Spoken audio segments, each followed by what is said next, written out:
Bonjour à toutes et à tous. Alors, je fais les derniers réglages. J'ai un retour son qui me gêne. Voilà.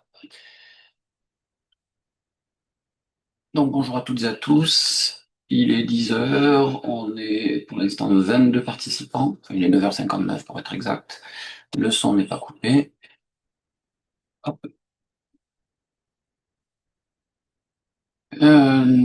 Donc, cette AG va être un peu plus courte que habituellement, enfin que les deux dernières AG, parce qu'on n'aura pas ce passage de présentation du rapport de performance cette fois-ci. Donc ça sera un format d'AG qui sera un peu plus habituel, avec présentation des comptes, du rapport financier, du rapport moral. Pendant l'AG, vous allez pouvoir utiliser les questions-réponses. Donc sur votre écran, si vous regardez en bas, alors, soit vous n'avez rien du tout et vous avez que l'écran, donc si vous cliquez sur l'écran, il doit apparaître un petit bandeau avec lever la main, discuter, questions-réponses, enfin Q et R, etc. Si vous cliquez sur ce Q et R, vous avez la possibilité de poser une question. Donc, vous pouvez vous poser vos questions n'importe quand. Moi, je les reçois et au fur et à mesure de la présentation, suivant la facilité à répondre à la question, soit je répondrai de suite, soit je répondrai tout à la fin de la session. Je répondrai soit uniquement à la personne si c'est une question, on va dire, personnelle, soit je répondrai à toutes les personnes. Vous pouvez aussi répondre aux messages que vous enverrez en direct, mais il n'y a pas la possibilité de discuter entre vous, que tout le monde discute entre soi. Voilà, on est dans un format webinaire. On n'est pas beaucoup plus que tout à l'heure, mais je vais commencer l'AG. Donc, message tout à fait standard. On est aujourd'hui le 28 juin, il est 10 heures. On va faire l'assemblée générale d'Asso BDPV. C'est en ligne, sur Internet. La session est enregistrée. Donc, pour les personnes qui ne sont pas disponibles, elle pourra être vue après. L'ordre du jour est relativement simple. Un rapport moral et financier, le bilan 2024 au niveau des actions, la prévision 2025, puis après on fera les questions.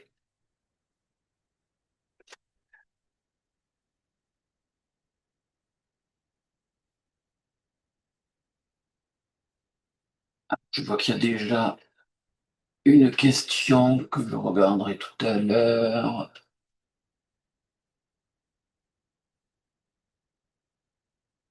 D'accord. Bon, répondrai tout à l'heure à la question de Christian sur le livre. Merci à lui d'être présent.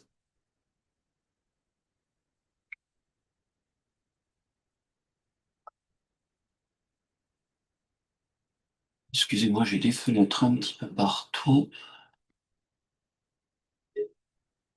entre les différents sondages, les participants, les questions-réponses. Ok, donc on va commencer par le rapport moral. En 2024, donc, c'était une année un petit peu stable au niveau de tout ce que l'on a fait. Euh, Comme vous savez, on est des bénévoles travaillons sur notre temps personnel. Cette année, ça a été un petit peu compliqué de, de, de faire son travail et de s'occuper de l'EDPV. Donc, globalement, nous avons essayé d'améliorer le rapport de performance. Donc, pour une mise en production réelle, donc ça a été mis en production, c'est généré tous les mois et c'est globalement automatisé. C'est-à-dire que là, autant en début de développement, il fallait pratiquement 2 jours pour générer tous les rapports. Maintenant, entre toutes les automatisations, c'est quelque chose qui prend, on va dire, dans les 2-3 heures. Mais au niveau des actions que j'ai à faire, parce que en fait c'est moi qui m'occupe de la partie génération, ça me prend maximum une demi-heure. Il y a parfois des bugs et des choses à corriger, mais ça prend relativement peu de temps. Le rapport de performance a été amélioré. Il est beaucoup plus précis et il y a beaucoup moins d'erreurs.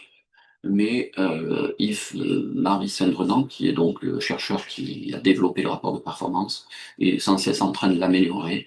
Et bah, tous les mois, vous devez voir qu'il y a des petites modifications, des ajustements.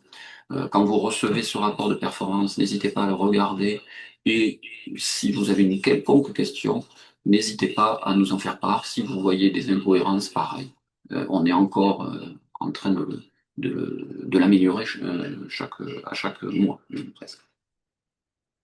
Donc, pas beaucoup de choses faites en 2024, en tout cas visibles, mais il y a quand même eu du travail.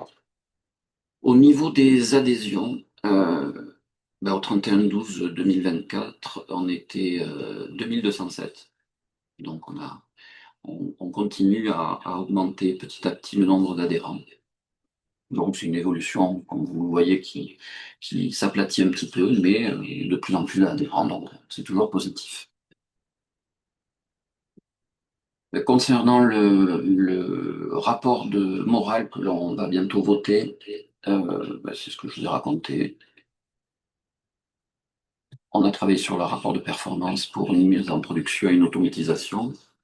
Et d'un point de vue financier, mais ça on le verra tout à l'heure, euh, on a un peu plus de finances parce que j'ai automatisé les demandes de soutien, en fait. Jusqu'à présent, c'était moi qui le faisais un petit peu à la main, ou à des périodes bien précises dans l'année. Là, maintenant, c'est un processus automatique qui, tous les ans, demande aux personnes si elles ne veulent pas soit faire une adhésion, soit renouveler un soutien. Cette année, j'en parlerai peut-être tout à l'heure, mais au niveau des actions, on va améliorer le temps de génération de rapports, parce que même si ça prend pas beaucoup de temps, ça prend quand même beaucoup de temps. Euh, on a, puisque là on est en 2025, donc je suis déjà en train de parler de ce qu'on a fait cette année, on y a fiabilisé le processus de description des zones. Euh, Quand vous décrivez votre installation, donc vous donnez toutes les caractéristiques, puis après il y a une phase où vous devez dessiner les zones sur votre toiture. Il y avait quelques petits bugs dans des cas particuliers. Ça a été corrigé, donc ça permet d'avoir une meilleure précision. On va essayer, bon, là on est en juin 2025, donc pour l'instant c'est pas tout à fait avancé, mais on va essayer de générer le rapport tous les 15 jours. Je suis pas sûr qu'on y arrive, franchement. Il nous reste, enfin pas beaucoup de temps, il nous reste certes la moitié de l'année, mais par rapport à la charge que ça représente, je sais pas. Yves-Marie Saint-Drenant est en train de travailler sur la prise en compte des ombres. Il a réussi à avoir des fichiers qui permettent d'avoir les élévations sol, donc en gros, savoir s'il y a des bâtiments, des arbres, des choses comme ça autour de l'installation qui est traitée, pour essayer ben, de prendre en compte ces ombres pour que le rapport, ou en tout cas la simulation de production, soit beaucoup plus réaliste. Voilà. Ça, c'était le rapport moral pour 2024. Et donc là, je vais lancer un vote. Donc, pour rappel, il y a eu un vote en ligne. Vous avez peut-être déjà voté, peu importe. Il y a eu 200, un peu plus de 260 personnes qui ont voté. Sur le rapport moral, tout le monde a, enfin, 100% pour. Vous allez pouvoir revoter. En tout cas, je vais lancer un sondage permettra de le faire. Euh, c'est alors attendez, parce que si je parle en même temps, je vais pas y arriver. Hop, sondage.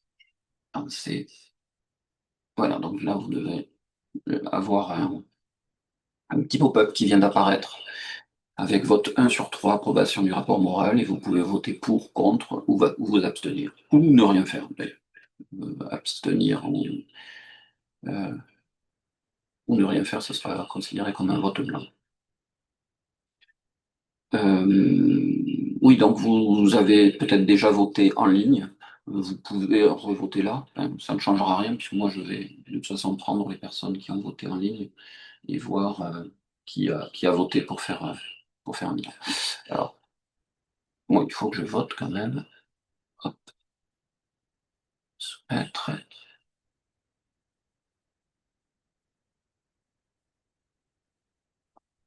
Voilà. Alors, je regarde, il y a encore trois personnes qui n'ont pas voté.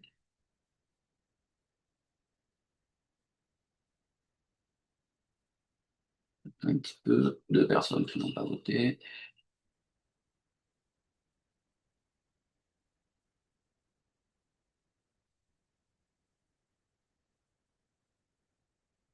Voilà. Bon, il y a encore deux personnes qui n'ont pas voté. J'attends un petit peu, 30 secondes. Après, je vais considérer que soit enfin, c'est peut-être des personnes qui ont justement ont voté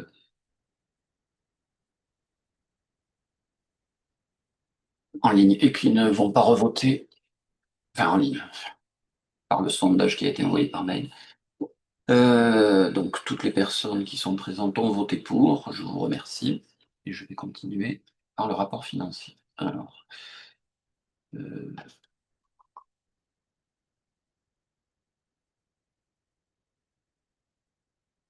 j'arrête le partage et parce que j'ai quelque chose qui ne veut pas. Le rapport financier. Donc, dépenses revenus 2024, on a un bon solde d'exercice qui est positif, 5 275 € environ. On a eu un peu plus de dépenses. Pour rappel, l'année dernière, on avait fait beaucoup d'économies sur le fonctionnement. En fait, ça faisait 2 années qu'on a réduit les frais de fonctionnement grâce à une automatisation des mails sans passer par un service qui s'appelait MailChimp, qui était très pratique mais qui coûtait cher. Et parce qu'on avait arrêté la location de serveurs dédiés en passant vers alors pour la partie rapport de performance, en passant sur AWS, qui est Amazon Web Service, qui nous permet d'avoir de la consommation à l'usage, euh, avec un résultat qui nous a permis d'avoir beaucoup plus de puissance, beaucoup plus de place de stockage pour un prix enfin, ridicule. Très peu cher d'une part parce que c'est, comme je vous dis, à l'usage, et d'autre part parce que, comme on est une association, on peut acheter des crédits de temps, on va dire, beaucoup moins cher. Voilà, donc on avait vraiment, avec ces deux actions, réduit énormément nos dépenses. Cette année, il y a eu un changement sur Enphase. Enphase a une API développeur qui permet de récupérer donc la production. Ils ont changé.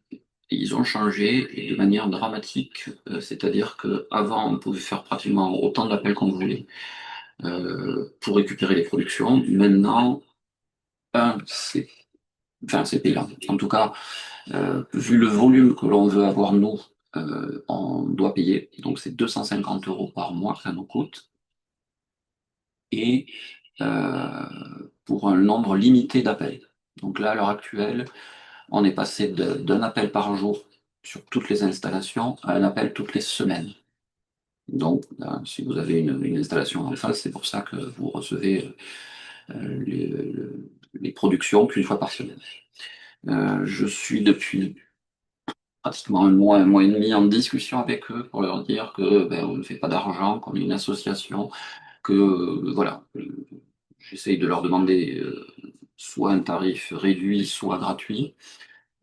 Pour l'instant, c'est des échanges de mails. Je pense qu'on doit être au 6 ou 8 mails où ils me demandent des informations, ils me demandent à quoi ça sert, etc. Donc, j'espère avoir une nouvelle bientôt parce que donc c'est 8% par rapport à l'année précédente. C'était sur, je crois, la moitié de l'année. Ce qui veut dire qu'en 2025, on a déjà dépensé ce qu'on avait dépensé toute l'année 2024. Donc, risque que ça nous coûte plus cher. pense pas qu'on pourra continuer ça. Enfin, si en phase ne nous donne pas des tarifs promotionnels vis-à-vis des autres utilisateurs, je pense qu'on ne pourra pas continuer comme ça. Donc, je ne sais pas encore si ça voudra dire l'arrêt en phase ou autre chose. Pour l'instant, je réfléchis pas à la solution qui serait obligatoirement une solution dégradée. Je préfère attendre d'avoir une réponse définitive de la part de Renfaz. Voilà. Donc ça, c'était pour les dépenses. Et d'un point de vue revenu, ben, vous voyez, on a plus 46% l'année précédente, par rapport à l'année précédente, puisque ben, justement, on continue à faire des économies. Je raconte n'importe quoi. On est sur les revenus. Donc là, c'est parce que j'ai automatisé le- les messages de soutien et de demander aux personnes de régulièrement s'ils veulent aider l'association. Au niveau des dépenses, on est toujours un petit peu pareil. Donc, c'est les serveurs qui représentent beaucoup, beaucoup, beaucoup. Euh, L'administratif et les logiciels, c'est un petit peu tout ce qui est à côté pour faire fonctionner. Et BDPV autres, c'est des services annexes. Il y a des services pour vérifier que les serveurs marchent, il y a les services pour euh, enfin, je dois avoir une liste, là, j'ai plus en tête, je suis désolé, je suis un petit peu perdu. Euh, mais en fait, voilà, tout ça permet de faire fonctionner. À savoir que BDPV Mail SMS, donc c'est en baisse, et l'année prochaine, ça sera, enfin cette année, donc en 2025, donc pour la présentation de la GNU de l'année prochaine, ça sera un peu plus en baisse. Ça reste stable parce que pour les SMS, j'ai pas encore trouvé de solution gratuite. Parce que de toute façon, il faut quand même envoyer le SMS, il faut quand même avoir un ensemble de serveurs derrière. Voilà. Ce que je vais faire. Mince. Oui, ici le rapport. Hop, fichier, le rapport financier.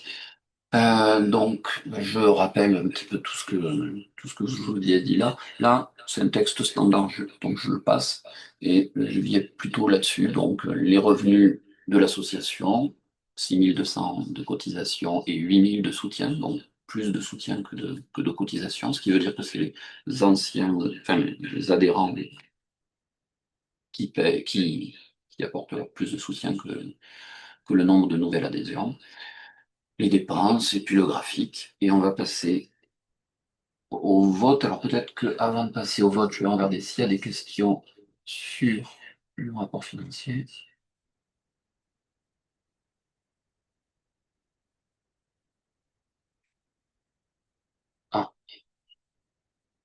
Ah, je vois qu'il y a un des participants qui ne peut pas voter. Alors, Paul 18 Ali, puisque c'est son nom, pour voter, alors vous pouvez le faire en faisant une discussion. Ben, je vais vous poser une question.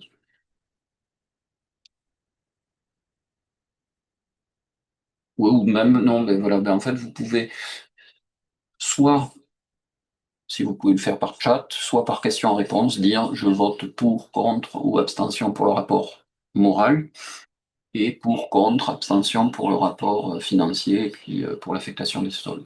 Moi, je prendrai les copies d'écran et comme ça, j'aurai les copies d'écran, votre copie d'écran avec vos votes, j'aurai le résultat du sondage que j'ai fait tout à l'heure et les réponses au sondage que j'ai fait en ligne en passant par les services de l'Union européenne. Donc, mise au vote, donc 258, je crois que j'ai dit 268 tout à l'heure, je me suis trompé, donc c'est 258. Je vais lancer le vote qui devrait apparaître pour l'approbation. Voilà, ça y est, vous l'avez. Donc, vote 2 sur 3, approbation du rapport financier. Si vous avez des questions avant de voter, vous pouvez lancer la question, je regarderai.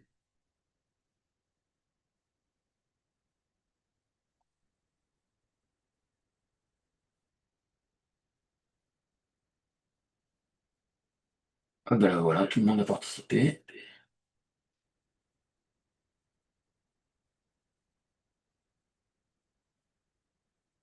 Un formidable 100%, je vous remercie. Pour le rapport financier, enfin en ligne, par rapport au mail que j'avais envoyé avant à l'AG, il y a eu deux abstentions.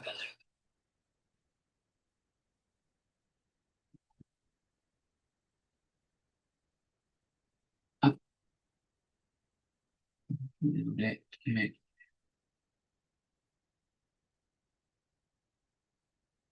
on revient là-dessus. Voilà, je vais mettre notre vote.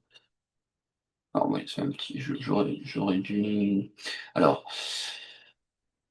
l'affectation du solde, c'est d'un point de vue comptable, on est à la fin de l'année 2024, on a un solde qui est positif de 2000, de 5 273,07 euros. Et en fait, il faut l'affecter à une opération. Donc, c'est purement comptable, mais on pourrait, enfin, je ne sais plus quelles sont les différentes choses qu'on peut faire avec. Euh, mais en tout cas, à sauver des PV, ben, on le réaffecte sur l'année suivante pour le réutiliser pour d'autres projets. Donc je vais lancer ce troisième vote, troisième et dernier vote. Donc voilà, il est apparu. Bon, si je vote, donc ça monte. Merci. Alors Christian, ok. Je vais prendre en compte, je vais faire une copie d'écran. Hmm, boîte de vote.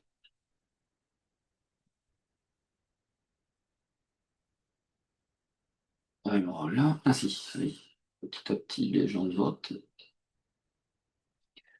Par rapport au présent, il en reste qu'un qui n'a pas voté.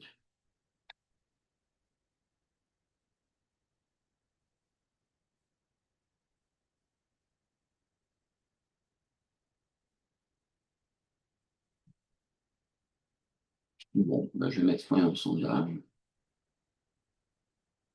Je, je partage le résultat. Euh, donc 100% en ligne, bon, 258 votants aussi, et là il y avait une abstention.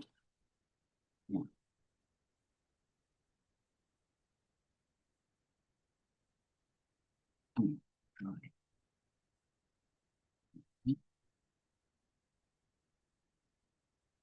Je ne vais pas m'attarder sur ces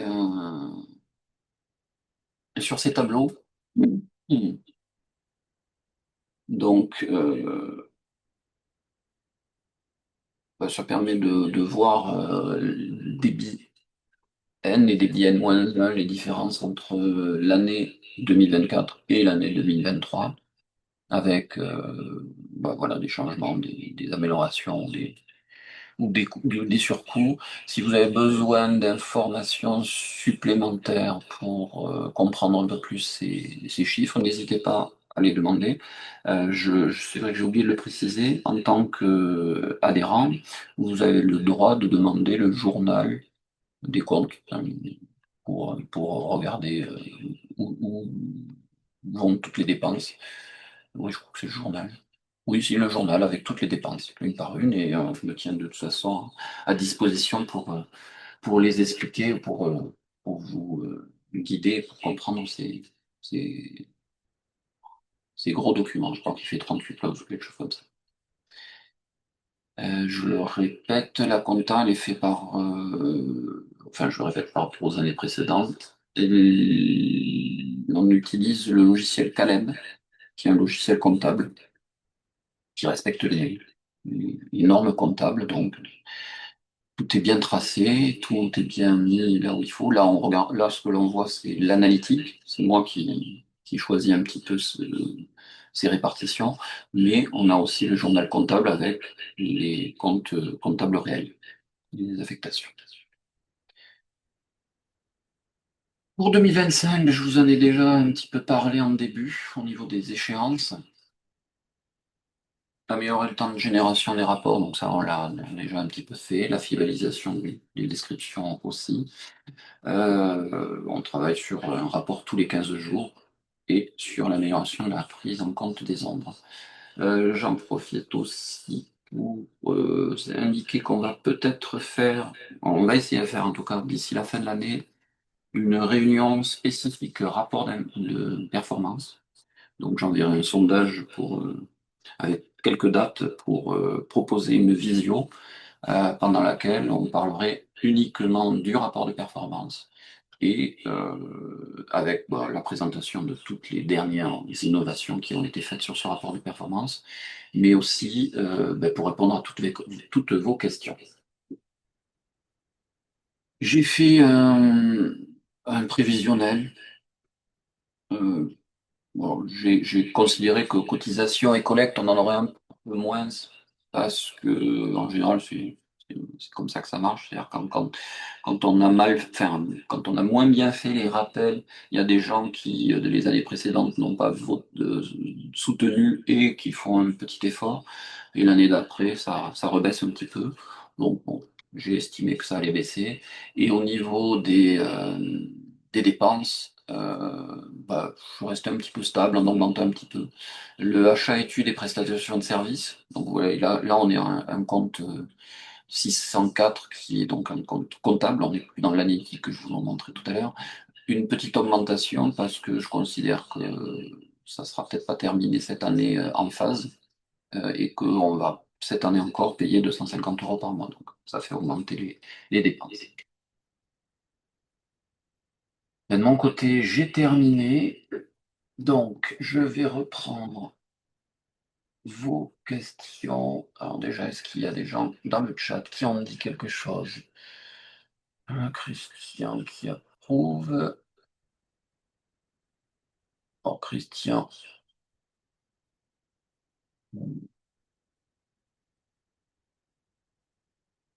Alors, je prends dans l'ordre. Christian qui me demandait, il a une installation équipée d'un onduleur Fronius et d'un compteur Linky. Est-il possible d'automatiser la saisie mensuelle de production? Il n'y a pas assez d'informations dans sa question. Euh, S'il est en vente totale, oui. Parce que le compteur Linky voit toute la production. On peut le lier à BDPV. Donc on peut donner le consentement pour la récupération de la production à BDPV. Et donc oui, on peut utiliser la saisie automatique, on va dire. Euh, Si c'est une installation en autoconsommation, donc il a un compteur Linky, mais que ce compteur Linky ne voit que la partie injection, ben, on ne peut pas automatiser. Parce que BDPV, il verra que ce qui est injecté.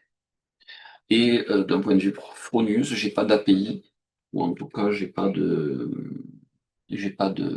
oui, d'API ou de moyen de récupérer la production sur un site web ou quelque chose. Donc, ça dépendra s'il est en vente totale ou en autoconsommation. Après, on a un utilisateur, alors là, qui pose une question, on va dire personnelle par rapport à sa fiche, donc je lui répondrai à part. Donc on a les votes de Troll. Quel est le capital cumulé de l'association? C'est une bonne question. Et pour ne pas vous dire de bêtises, je vais, si j'arrive à retrouver mon navigateur, je vais vous dire, ben non, je vais le faire avec Caleb.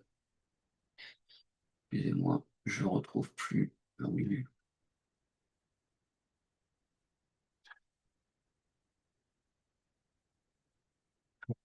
oui. Ah, j'ai modifié le lien. Ah, bon, donc je vais aller directement sur la banque postale.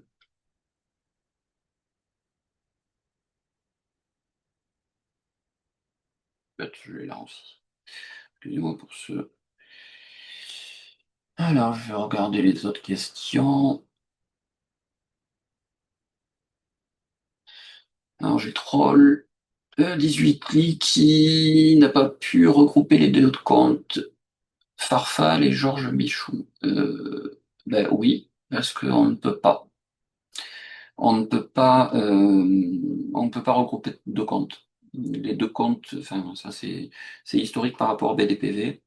BDPV, il a deux comptes, deux installations différentes, c'est deux comptes différents, c'est deux fiches différentes, c'est deux emails différents.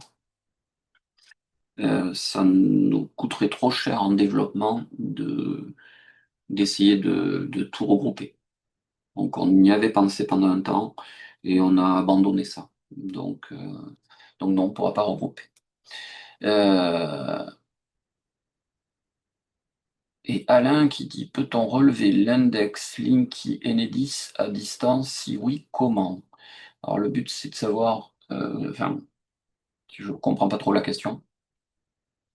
Donc je vais essayer d'y répondre à côté, on va dire. Le Linky d'Enedis, il est connecté sur les serveurs d'Enedis.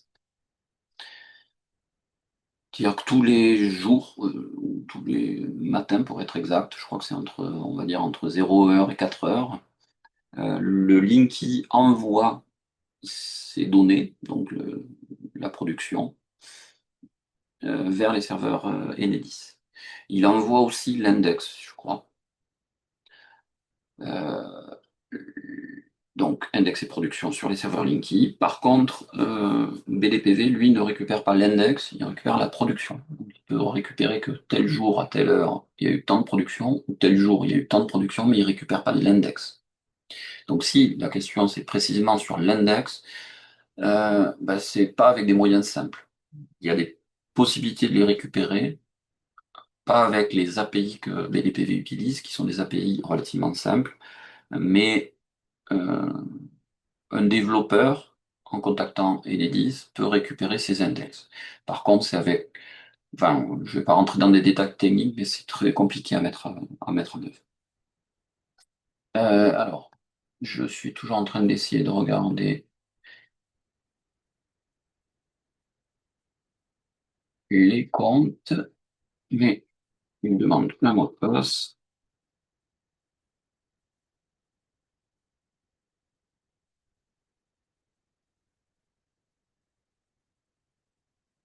Donc,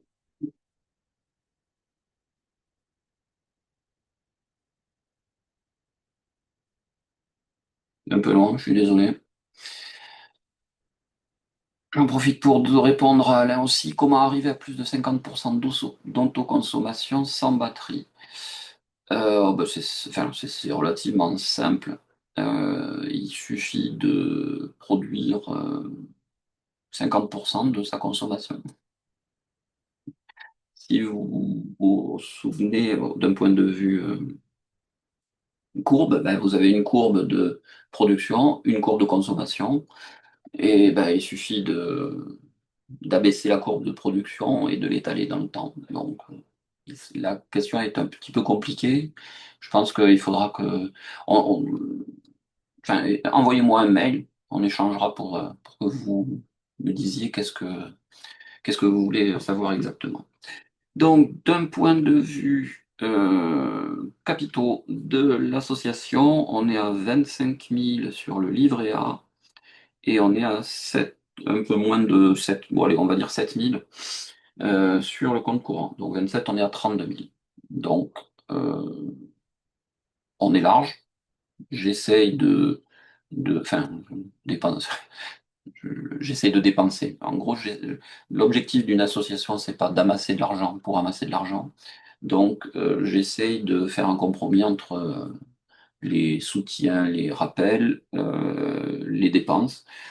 J'hésite pas s'il y a à faire des expérimentations à dépenser. Donc, l'objectif, c'est pas que je veux dépenser et cramer de l'argent, mais l'objectif, c'est d'utiliser de manière le plus efficiente possible les fonds que nos soutiens et adhérents nous ont apportés. Mon objectif, c'est pas l'année prochaine d'être à 40 000 et l'année d'après à 50, etc. Je pense que c'est pas une bonne chose. Je continue dans les questions. Euh, une question que je reçois souvent par mail par rapport à la fin du contrat de vente totale. La fin du contrat de vente totale, personne ne sait. Ça commence déjà à arriver. À l'heure actuelle, Enedis renvoie en disant contactez un électricien pour transformer votre vente totale en vente en injection. En fait refaire un nouveau contrat. Est-ce que ça va continuer comme ça? Je sais pas. Alors, vu les derniers changements qu'il y a eu sur les prix d'achat, je pense que oui, parce que ça va leur coûter de moins en moins cher. Mais voilà, en tout cas, à l'heure actuelle, on dit simplement mettez-vous en vente totale, vente en injection, en surplus, pardon, soit en autoconsommation, soit en surplus, sachant que quand on a une installation de 3 kW crête, être en autoconsommation, c'est-à-dire ne rien injecter du tout sur le réseau, ça doit pas être facile, parce que ça fait quand même des kilowatts. Mais voilà, il n'y a pas d'autre réponse. Alain m'a précisé par rapport au Linky, c'est si on est absent le jour du relevé, ah ben, le jour du relevé, si on est absent, on ne pourra pas le savoir. La seule chose qu'on pourra faire, mais c'est enfin, compliqué, c'est on prend l'index le jour où on rentre, on va dans son espace adhérent, son espace Enedis et on regarde combien il y a eu de produits les différents jours depuis le premier et on retranche et on a une idée de l'index. Mais si vous avez donné le consentement à BDPV de récupérer la production, il n'y a aucun souci, BDPV le récupère, que vous soyez là ou pas. Évidemment, il faut que votre Linky soit chez Enedis.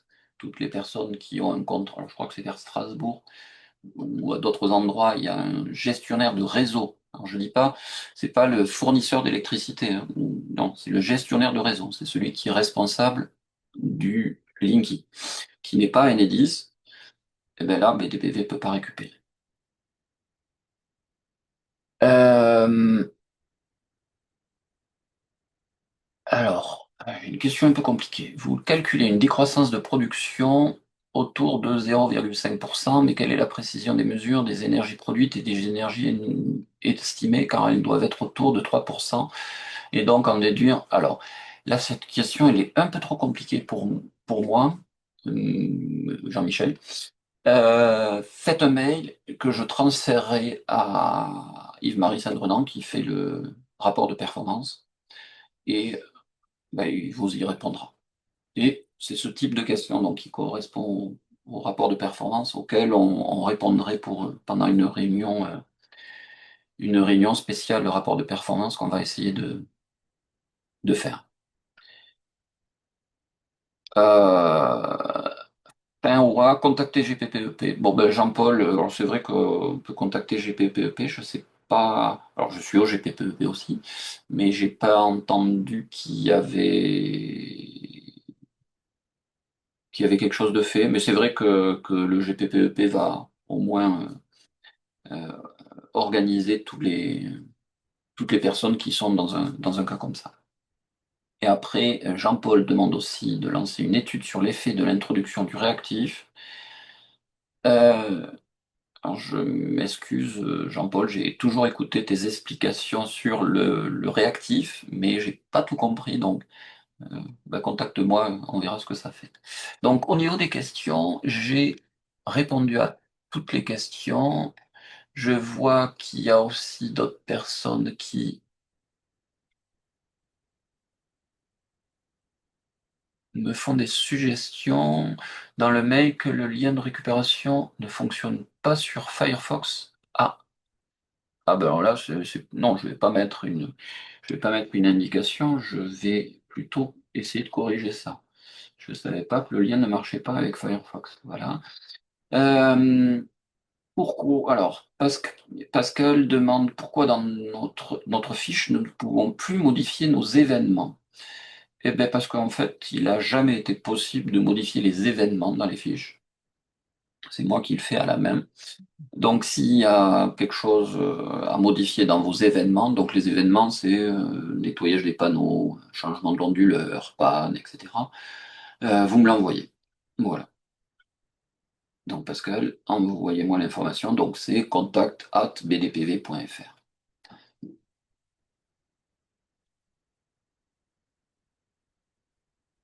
Alors, et Patou, qui parle du lien kiosque pour les onduleurs Huawei.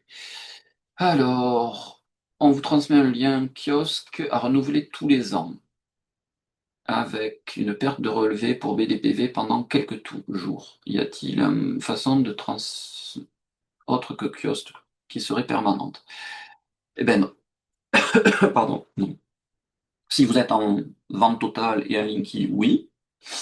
Enfin, vente totale, Linky chez Enedis, oui, puisque c'est BDPV qui récupérera. Si vous êtes en injection, ben, ça dépend de l'onduleur. En phase, AP System, Huawei et autres, je suis obligé d'utiliser des moyens divers et variés, soit l'API du constructeur, soit je vais, dans le cadre de Huawei, je vais analyser les pages, je simule un utilisateur pour récupérer la production. Et c'est vrai que euh, quand le lien change, donc au bout d'un an il est périmé, il y a entre 1 et 3 jours de perte de production. J'ai pas de solution. La seule solution, c'est que vous m'envoyez les 3 jours, avec tel jour il y a eu tant de production, tel jour tant de production, et moi je les injecte à la main dans la base de données. Mais sinon, pas d'autre possibilité.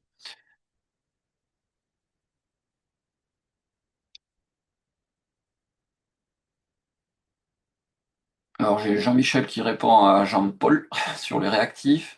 D'après Enedis, le réactif à 0,94 permet de mettre 30% de plus de puissance sur les transformateurs du quartier. Donc presque je vous laisserai discuter entre vous pour parce que là je ne comprends pas ce que je suis en train de lire. Je continue.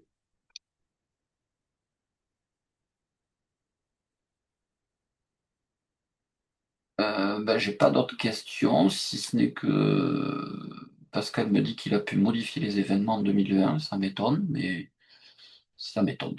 Donc bon, je vais vérifier.